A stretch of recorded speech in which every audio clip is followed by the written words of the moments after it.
Venez vous relooker chez Luminel. Salon de beauté Luminel vous présente le journal. Luminel, osez être la plus belle.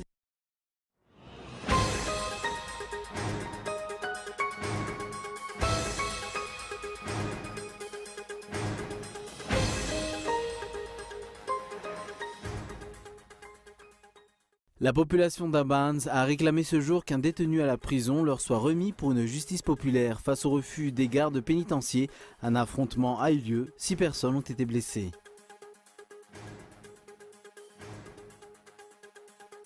Amnesty International exige la libération immédiate et sans condition de Clovis Razaf Malal.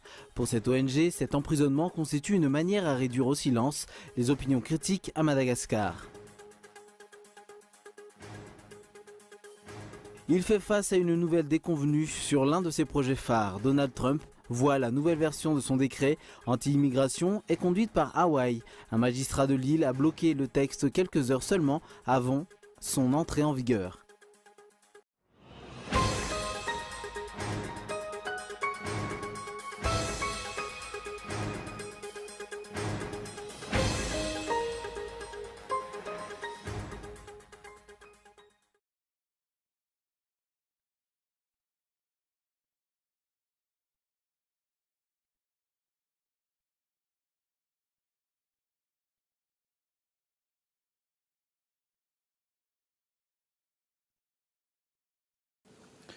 Bonsoir à tous et bienvenue dans cette nouvelle édition du journal sur Cool TV. À la une ce soir, la population d'Abans a réclamé ce jour qu'un détenu à la prison leur soit remis pour une justice populaire. Face au refus des gardes pénitentiaires, un affrontement a eu lieu. 6 personnes ont été blessées. Tout de suite les images.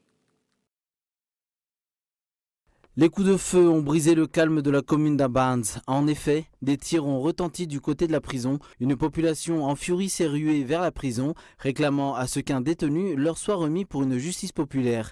Face au refus des forces de l'ordre, un affrontement a eu lieu, chacun ne voulant pas lâcher du lest. Résultat, 6 personnes ont été blessées. Le député d'Abans condamne l'usage des armes contre la population civile.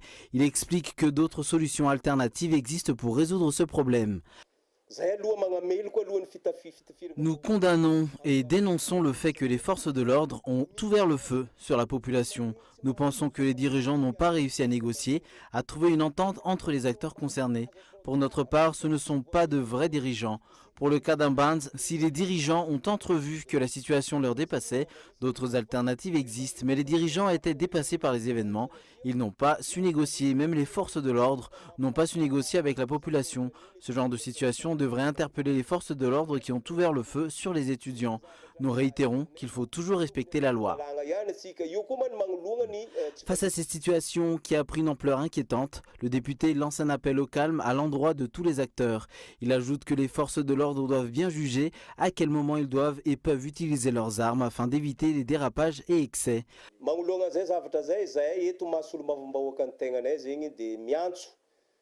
En tant que député, je lance un appel au calme à l'endroit de la population de Sambran, à l'endroit des parents des blessés. Je souhaite aux blessés un prompt rétablissement, mais j'incite également les forces de l'ordre de ne pas utiliser inconsciemment leurs armes. Il y a des lois qui régissent l'utilisation des armes. Selon les renseignements qui m'ont été transmis, ils ont ouvert le feu sur des étudiants. La population, comme les dirigeants, ont le devoir de respecter les lois en vigueur.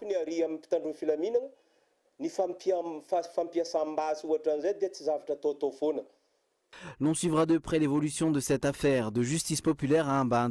En général, les revendications de justice populaire se multiplient dans la grande île au mépris des forces de l'ordre et de la justice. Il s'agit d'une preuve irréfutable du manque de confiance réciproque entre les forces de l'ordre, la justice, les dirigeants et la population. Preuve également de l'existence d'un ressentiment profond au sein de la population, lasse de la dureté de la vie. Un conseil des ministres a eu lieu ce jour à 16 h au palais d'État d'Iavlou. Aucun mot n'a été fait sur la situation à Abans qui a pourtant eu lieu depuis ce matin. Des communications verbales et des nominations ont été au centre du conseil des ministres. Un dialogue politique entre Madagascar et l'Union européenne a eu lieu aujourd'hui à la primature. L'Union européenne est prête à soutenir le pays dans cette démarche, mais attend toujours des efforts conséquents et des résultats concrets pour le développement du pays. Où en est donc la concrétisation de ces recommandations avec ce qui se passe actuellement dans le pays? L'opinion s'interroge sur la réelle importance de ces dialogues politiques, l'organisation des élections présidentielles et législatives crédibles, transparentes et inclusives pour la consolidation de la démocratie et la stabilité politique à Madagascar a également été au centre du dialogue. On écoute les explications. Le président de la CENI nous l'a expliqué, le Premier ministre aussi l'a réaffirmé, c'est qu'il y a des grands efforts qui sont en train d'être faits pour s'assurer que les élections se passent dans les meilleures conditions démocratiques et de liberté de participation. Il y a un grand travail qui est fait, qui est accompagné par l'Union européenne.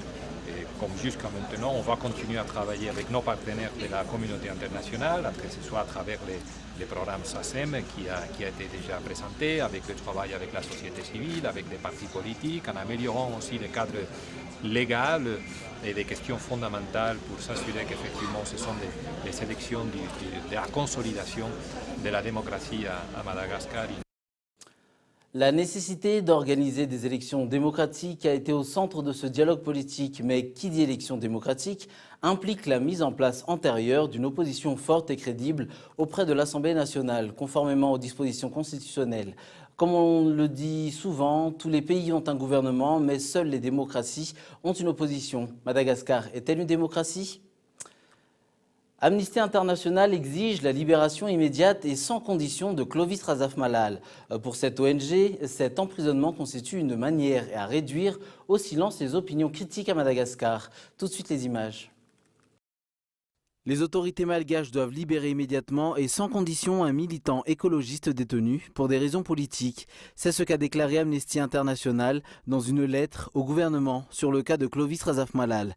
L'arrestation et la détention prolongée de Clovis Razaf-Malal semblent être un exemple frappant de la tendance actuelle visant à réduire au silence les opinions critiques à Madagascar, a déclaré Deprose Mouchena, directeur régional d'Amnesty International pour l'Afrique australe. Nous considérons qu'il est détenu de manière illégale sur la base d'accusations forgées de toutes pièces en raison de ses activités militantes, écologistes et pacifiques de lutte contre le trafic illicite des ressources naturelles à Madagascar, ajoute-t-elle. Pour rappel, cela fait aujourd'hui 6 mois que Clovis Razaf-Malal a été arrêté pour la destruction présumée de biens et de documents publics au cours d'une manifestation à laquelle il n'a pas participé. Il a par la suite été inculpé de rébellion, de destruction de documents et de biens publics et d'incendie volontaire. Ces demandes de libération sous caution ont été rejetées sans qu'aucune explication ne soit donnée. Clovis Razaf-Malal a été arrêté le 16 septembre 2016, le lendemain d'une manifestation dans la ville de Marouantsetch, située sur la côte nord-est de Madagascar. La manifestation réclamait l'abandon des charges retenues contre l'ancien maire de la ville. Il est à noter que Clovis Razaf-Malal est un militant écologiste réputé et il a dénoncé à de nombreuses reprises le trafic illicite de bois de rose et d'autres essences de bois dans le cadre de son rôle de coordinateur de la coalition Marouantsetch Lampung, un groupe luttant contre le trafic illicite de ressources naturelles. Sur un tout autre sujet, Air Austral a été désigné comme nouveau partenaire stratégique de la compagnie aérienne nationale Air Madagascar. Les responsables comptent accélérer le processus de finalisation. Les documents doivent être finalisés et signés au plus tard, fin mai. Suivons les images. Air Austral, c'est le nom du nouveau partenaire stratégique de la compagnie aérienne Air Madagascar. À travers un communiqué, Air Madagascar a affirmé que le conseil d'administration a pris acte des conclusions techniques de ses conseillers portant notamment sur l'évaluation des plans de développement proposés par les deux compagnies finalistes. Ces deux compagnies finalistes étaient Air Austral et Ethiopian Airlines. Lors de sa réunion le 13 mars dernier, le conseil d'administration a pris la décision de recommander à l'État malagas la désignation de la compagnie Air Austral en tant que soumissionnaire préféré. Ainsi, le conseil d'administration d'Air Madagascar a invité Air Austral à finaliser avec l'État malagas les négociations en vue de la signature au 31 mars 2017 d'un protocole d'accord et au 31 mai d'un contrat de partenariat stratégique et d'un pacte de partenaires. Le processus va donc être accéléré, mais jusqu'à maintenant, à défaut de transparence, personne ne sait les tenants et aboutissants de la mise en place de ce partenariat stratégique. Combien de parts sociales sera attribuée au nouveau partenaire stratégique? Quel est l'objectif à atteindre sur le court, moyen et long terme? Il est à noter que la désignation d'Air Austral comme partenaire stratégique est conforme aux souhaits du ministre du Tourisme Roland Ratsirac. En effet, l'année dernière, il a affirmé dans un quotidien réunionnais qu'il souhaitait qu'Air Austral soit le partenaire stratégique d'Air Madagascar. Un vœu qu'il a crié haut et fort avant même que les cabinets YOS Partners et Troy Avi ne remettent leur rapport d'évaluation et leurs conclusions techniques dans la recherche de ce partenaire stratégique. Sur le plan social, 70 pompiers réunionnais avec près de 4 tonnes de matériel pour les victimes du cyclone sont rentrés chez eux après le passage de la tempête tropicale Enao. Ayant été arrivés à l'aéroport international d'Ivat avec leur équipement et voulant rejoindre directement la partie nord de l'île, ils se sont heurtés au gouvernement malgache. Celui-ci aurait exigé que les aides soient remises au BNGRC ou Bureau national de la gestion des risques et des catastrophes pour une meilleure coordination des aides. Les responsables du CIDES ou service départemental d'incendie et de secours ont refusé cette exigence au motif que cela pourrait risquer d'entraver leur mission. Aucune communication officielle sur cet incident diplomatique n'a été faite des deux côtés, mais des questions se posent suite à cet incident. La provenance des aides compte-t-il avant de les accepter ? L'on apprend à l'instant également que des personnes soupçonnées pour abus de fonction d'exploitation illicite d'or, de fausses déclarations et de non-respect des obligations de rapatriement de devises ont été déférées par le Bianco auprès de la justice. Le premier dossier où sont incriminés des opérateurs miniers malagasy et chinois dans la commune rurale de Bétik en complicité avec les élus locaux et les responsables interrégionaux des mines est estimé à un montant de plus de 2 milliards d'ariars. Le second dossier, sur des faits similaires à l'encontre des mêmes personnes aidées par 3 opérateurs d'origine asiatique, est estimé à plus de 20 milliards d'ariars. L'implication d'un dirigeant d'une société d'État œuvrant dans le secteur a été révélée. L'on suivra de près cette affaire. Sur un tout autre sujet, l'ITBM a débuté ce jour une formation pour les entreprises exportatrices pour plus d'expansion dans leur domaine d'activité. Cette formation vise à renforcer les capacités des entrepreneurs ainsi que leur épanouissement sur le marché international. Reportage. Le manque d'expérience sur le plan technique et financier reste un blocage pour les entrepreneurs désirant exporter leur production. Les matières premières sont nombreuses à Madagascar, cependant, les procédures et le marché international sont assez méconnus. Pour y remédier, l'ITBM a conçu une formation pour ces petites, moyennes entreprises exportatrices pour leur développement. Quelles sont toutes les étapes nécessaires au niveau administratif, au niveau institutionnel, au niveau technique, au niveau, on va dire, commercial, design et tout ça, pour être performant au niveau de l'exportation. Sinon, on organise aussi des thématiques au niveau de tout ce qui est réseaux sociaux et tout ce qui est télémarketing. Alors, les formations s'adressent surtout donc à des gens qui sont intéressés par l'exportation, mais aussi à ceux qui sont déjà dans l'exportation, à celles qui sont déjà dans l'exportation, les entreprises, je veux dire, et qui souhaiteraient renforcer leurs capacités et améliorer leur part de marché au niveau international. La séance de formation poursuivra demain sur le renforcement de capacités afin que ces entreprises puissent bien concourir dans la foire internationale. D'autres thèmes sont encore à discuter pour la prochaine session de formation au mois de juin, à savoir la facilitation du prêt bancaire, les points pour être plus professionnels dans le métier. Les participants n'excéderont pas le nombre de 20. Dans l'actualité internationale, une nouvelle déconvenue pour le décret anti-immigration de Donald Trump. Elle trouve son origine à Hawaï, quelques heures avant l'entrée en vigueur du nouveau projet. Un magistrat de l'île a bloqué la deuxième version du texte contesté. La suspension est désormais valable pour l'ensemble des États-Unis. Reportage de France 24. Et un nouveau texte et quelques concessions de la part du président américain, rien n'y fait. Le décret anti-immigration de Donald Trump a une nouvelle fois été bloqué. Et cette fois-ci, c'est un juge fédéral de l'État de Hawaï qui s'en est chargé. Le président, en visite à Nashville, a très vite réagi. Le texte qu'il a bloqué était une version édulcorée du premier texte, qui lui aussi a été bloqué par un autre juge. Et ça n'aurait jamais dû arriver. Le texte devait entrer en vigueur dès ce jeudi. Il prévoyait de bannir l'entrée des États-Unis durant 90 jours aux ressortissants de 6 pays, comprenant le Soudan, l'Iran, la Somalie, la Libye, la Syrie et le Yémen, en exemptant les détenteurs de visas et de cartes vertes. L'Irak, présent dans le texte initial, a été écarté. Le texte prévoyait également de fermer temporairement les frontières américaines aux réfugiés du monde entier. Pour bloquer le nouveau texte, le juge fédéral Derrick Watson s'est notamment appuyé sur des déclarations de Donald Trump sur les musulmans et en a conclu que le décret comportait des preuves significatives et irréfutables d'animosité religieuse.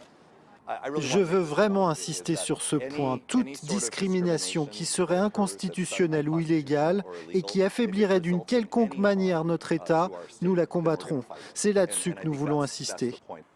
Pour les associations de défense des réfugiés, c'est une victoire. Heureusement, la justice ne s'est pas prononcée une fois ni deux fois, mais à de nombreuses reprises sur le fait que quoi que le président Trump compte faire avec ce décret, cela reste anticonstitutionnel. C'est une nouvelle bataille judiciaire qui débute pour Donald Trump, qui a promis d'aller jusqu'à la Cour suprême. En France, à 38 jours du premier tour de la présidentielle, Benoît Hamon réunit donc les médias français à la Maison de l'Architecture à Paris. Le candidat socialiste dévoile aujourd'hui officiellement son programme. Les grandes mesures avaient déjà été révélées, mais certaines ont connu ces dernières semaines quelques ajustements. Alors, que retenir de ce programme exactement? Les précisions avec France 24.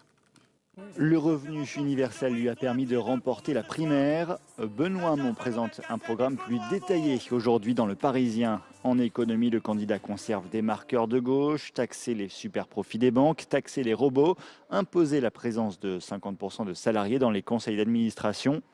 Il reprend aussi des propositions de son ancien adversaire de la primaire, Arnaud Montebourg, avec de possibles nationalisations temporaires d'entreprises ou la proposition de réserver 50% des marchés publics aux TPE-PME. Hier soir à Nice, l'ancien ministre de l'Éducation nationale a reçu un soutien explicite de sa successeur, Najat Vallaud-Belkacem. En la matière, il compte poursuivre sur la ligne du gouvernement. Il propose de recruter 40 000 enseignants supplémentaires, dont la moitié pour le primaire. Benoît Hamon propose enfin le versement d'allocations familiales dès le premier enfant ou la légalisation du cannabis via une production et des points de vente organisés par l'État. Avant de refermer ce journal, voici un rappel des titres. La population d'Ambaz a réclamé ce jour qu'un détenu à la prison leur soit remis pour une justice populaire face au refus des gardes pénitentiaires. Un affrontement a eu lieu, 6 personnes ont été blessées. Amnesty International exige la libération immédiate et sans condition de Clovis Razaf-Malal. Pour cette ONG, cet emprisonnement constitue une manière à réduire au silence les opinions critiques à Madagascar.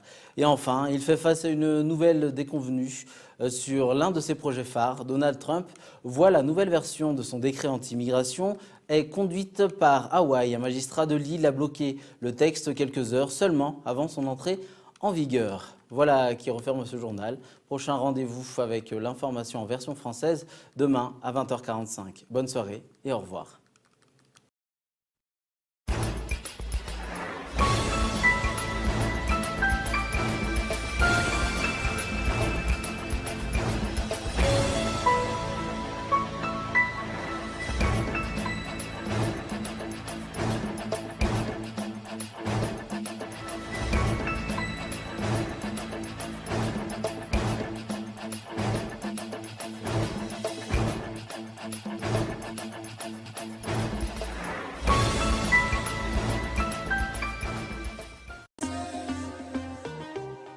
Venez vous relooker chez Luminel. Le journal vous a été présenté par Salon de beauté Luminel. Luminel, osez être la plus belle.